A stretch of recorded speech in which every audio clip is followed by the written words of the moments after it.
Josh Betar here for From the Stands for UFC 312 Fight Week, presented by our friends over at Trainade Hydration. And I'm joined by a man who is no shortage of being featured on our channel. We've done many of these over the years, Eric, and it's awesome to finally do one in person. I really appreciate your time, and as well as Alex, we always appreciate you and your hospitality and everyone at Extreme Couture. It means a lot. You've always been great to us, and I was stoked that you're going to be out here, so I couldn't pass this up. Of course, man. First of all, you and Danny Davis rescuing a drunk guy last night. I saw that. Man, what happened there? So you know the guy started up some conversation. He was a really nice guy. He was quoting some Key and Peele. I was like, "What's your name?" He's like, "I'm Balake." And right away I was like, "Oh, this dude's pretty funny." But he obviously, and then his other friend was Tim, so he kept calling him Timothy. And I was Eric, so he called me AA Ron, which was all right, dude. This guy's pretty funny. The poor dude went downstairs to go to the bathroom. He was gone for like 20 minutes. I was like, I don't think this motherfucker can get back up the stairs, dude. And I looked over, and he looked like my puppy back when my puppy was trying to get up the steps. He couldn't figure that shit out. So he was like kind of half, and then like one leg's on the ground still. And it was bad. And I finally was like, yo, dude, I think this dude's gonna fall over. So I was like looking over the rail and just saw him just eat shit. So went to go help pick him up, and the guy was like covered in like mucus and barf and vomit and piss, and I was like, bro. So yeah, he had a couple. That's I wonder what his hangover was like. That was the first thing. I was like, dude, I wonder what this motherfucker's hangover is going to be like. What he was drinking. Yeah. Now look, Sean Strickland Fight Weeks are always entertaining. As a fan and media member, I love them. I think they're hilarious. I've had the privilege of this is my second one I've covered now, and for you though, as a coach, what is that like trying to look after someone like Sean during Fight Week? It must be a task in its own, I'd imagine. I don't look after anything, to be honest with you. Like, that's not my job. God bless Lance, our manager. He's the one that kind of has to deal with that. But it is a reflection on all of us, right? Like, I don't say, like, I have to do anything. There's times when I'm like, yo, bro, like, tone it down or whatever. And obviously he doesn't listen for shit. So me saying tone it down isn't going to tone down. I think it's probably going to make it worse. So I've just kind of learned to let him, do his thing. And I don't want to put my focus on any of that stuff, because to me it's just none of that shit matters, bro. It's all about the fight. It's all about the fight game. I have nothing but love and respect for Dricus, for Hamzat, for all these guys, for Israel that he fights. It's not my job to promote the fight. That's his. But people seem to love him. I just got to stay back so I don't get hit by a stray bullet or some shit. G'day guys, Josh here for From the Stands. I'm just here to interrupt this video quickly to let you guys know about the sponsor of today's video, Trainade. Trainade and their proven line of supplements, including their signature product, Trainade Hydration, are used by combat sports stars all over the world. Many UFC and boxing world champions are all using Trainade to help fuel their workouts. Trainade have been kind enough to give us a big discount code for all of our viewers to use when you guys shop online. If you use the code FTS15 at checkout, you'll receive 15% off all supplements and apparel on the Trainade website. Head to trainade.com or click the link in the description of this video. Now look, I know the whole talk this week has been Pereira being in you guys' corner with you guys. Now, Sean said yesterday they've never actually had a conversation, which is pretty funny about having a friend and you've never actually had a conversation with them before. From a standpoint of like being in the corner, does he need a translator, or is he just like a guy that Sean looks at, gets like a visual like response from and like a shama and he's good to go?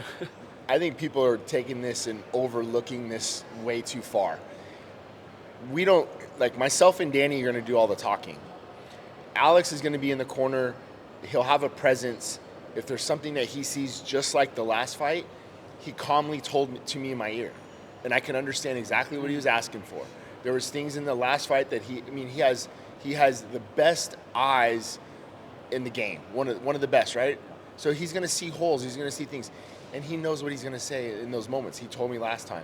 We're going to sit down today actually, and break down some tape and go over some things. But we don't need him to be a vocal corner. I think people don't really understand how the corner works. There's a chief, there's a second, and then the other two in the corner don't really do a whole lot of anything. So his presence is going to be important more for the locker room and maybe for some things that maybe I missed or I didn't see, and he'll just tell me and we'll get it out to Sean. So it's yes, a lot of it is about the presence and aura. Sometimes you see fighters have their little brother in the corner, their wife in the corner. It's about who makes you feel the best to go to battle. And dude, if you don't like Alex Pereira in the corner, like to go to battle, like come on, like who better? Yeah, you're in a bar fight, like who you gonna have, bro? 100%. Now, this past weekend, I just want to touch on quickly before we move on to Strickland and DDP this weekend is Israel and Nasruddin Imavov. I thought Israel looked really good in that first round, as I think the whole consensus was he looked really good. I think Israel has done so much for the sport, and I love when guys like you and respect him and show him that respect. If Israel decides to stay around, which he doesn't need to, he's done so much in the sport, he's cemented his legacy and all that sort of stuff, but if he does decide to stay around, are there any fights that you look at or guys in any weight class above him that you may see as a potential fit for him if he wants to continue? Well, I think he can do whatever he wants. I don't think the game has passed him by.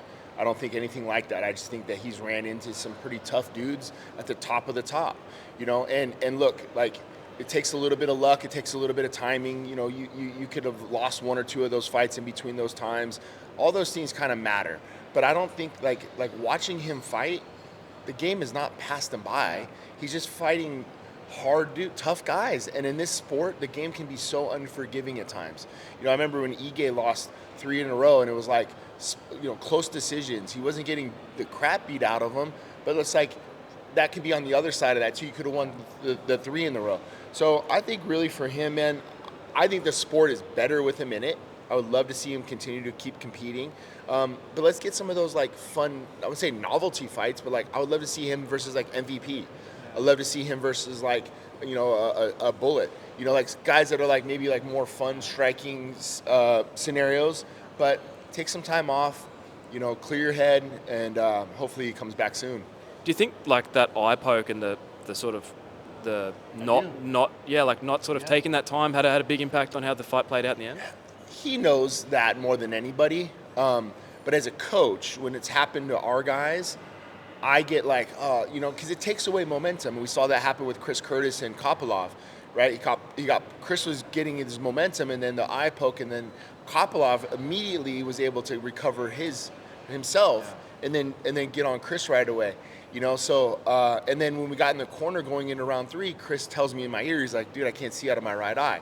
So the effect that it has is really like depicted on the fighter. We don't know that, but I can only imagine that he wasn't, you know, to have all of his bearings about him in that moment. So yeah, I would definitely think take more time. Isn't it crazy how fast this sport moves? Where within the span of 5 months, Israel Adesanya and Rob Whittaker are both coming off stoppage losses. Isn't that a wild thing to think of? Yes, and I mean, looking at it, you're not surprised about it because of the way the game goes, you know. And it's just unfortunate, man. Like, I've been in the sport 17 years now, and my heroes are now long since retired. And I remember seeing that and then going through that with Martin Kampman and the Gray Maynards and, you know, the guys that like I've always looked up to and been around in my life. So it's like it's just the changing of the guards, and it's a natural thing that happens in all sports, you know. And unfortunately, it's in MMA right now. One thing I want to bring up, and feel free if you don't want to answer this question, no obligation to, but Dricus put a thing on his Instagram story about an hour ago, and some people were commenting it on Sean's photos from this week, saying he has staph infection on his arm. Was there any thing you can say on that, or anything update you can give if that is true or if it isn't true? Yeah, I know. I mean, he has some stuff on his arm, but I don't know what the hell it was anyway. So I didn't hear about it, and then until they showed the photos, and Luke Thomas just texted me. So, but he had been covering it up, but he didn't say anything about it to me during fight week. So, but if it is anything, it's healed because he passed medicals. Yeah, absolutely. DDP has a lot of respect for Sean as well in the media yesterday. He was saying like what a tough fighter he is, and that Sean was his toughest fight to date. When you look at this fight, is it easier to coach a fight in a rematch where you have data from the first fight, full 5 rounds? It wasn't a minute fight or a round or 2 fight. You have a full 5 rounds of tendencies, not just with, like, say, Dricus and Israel, their fight, but you have a fight with Dricus and Sean. You have the first fight. You can see how Sean reacts to Dricus and how Dricus reacts to Sean. Is it easier coaching Sean in a rematch that you know you have those little things you can pick up on throughout the fight? It can be a catch-22, I think, in a lot of ways, because the fight was so close. And you don't want to blow up the game plan and start all over, but you also have to make sure you add some new wrinkles and try to stay ahead of what they might try to game plan for, right? So there's a little bit of a chess match there, and I think that's the overwhelming concern at times is oh, we lost, but it wasn't by much. So do we change a whole lot, or do we add some new things in, or whatever else? So yeah, that's kind of where I'm at with it. I mean, there was some stuff that I think Sean got away from. We've talked about that before. We definitely need to implement that. But what is Dricus going to do different now? What is he going to add to his game? So those are kind of the things that we have to kind of play back and forth in our heads as coaches. Yeah. Last one from me, Coach. Bit unrelated to this weekend is Patchy Mix. He just walked by us before. Yeah. Unfortunate what's happening. But it seems like a lot, not a lot, but a few fighters are coming out and saying they're not getting fights and they're disgruntled and those sort of things, which isn't good when you're trying to make a living. As a fighter, it's your job. So I have always been one that would love to see Patchy Mix at the 135-pound division in the UFC. I mean, we could live in a world where Aaron Pico's in the UFC, Patchy Mix is in the UFC, Pitbull, Johnny Eblin. These are some really good guys that could come into the UFC and really shake things up. But Patchy specifically, how do you think he would fit into that 135-pound division in the UFC? I think it's an immediate title shot for him. I really do. And it's unfortunate because this guy's sitting in the prime of his career right now, and he's not being able to go and showcase those things. I see Patchy in the gym every day. I've seen him for years in the room, what he's capable of, the talent level that he goes with. And styles make the matchups, and I think he's a great style for Merab. I think those two can showcase each other's skill set very well. I know they're friends, I know they're training partners, but they're both competitors.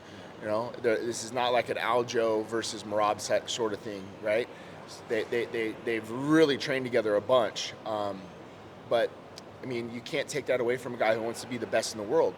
And Patchy should be able to go out and showcase that. And being able to hold on to a guy and freeze him over, it's just bad, man. It's a bad look on the promotion, in my opinion. I wish they can just, hey, we can't get you a fight, or we can't afford to keep you, or whatever it may be. So let's move on. You know what I mean? But yeah, same with Pico.